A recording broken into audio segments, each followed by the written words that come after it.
Ever hear a Lego minifig snore so loud it rattles the bricks?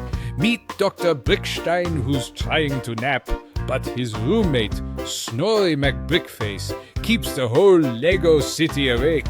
Scene 1. Snorri lies in bed, mouth wide open, making chainsaw sounds that echo through the Lego streets. Scene 2.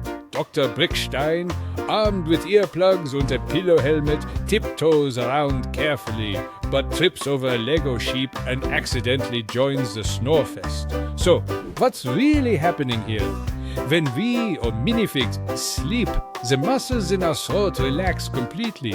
Sometimes the airway gets a bit squished or narrowed, making it harder for air to squeeze through smoothly. That rushing air shakes the soft bits in the throat, like a tiny bouncy castle bouncing wildly. And voila! We get snoring.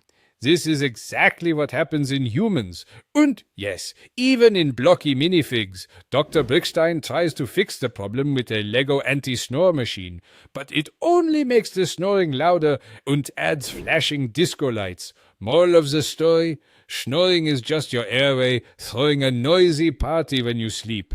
And that's why even Lego minifigs keep each other up at night.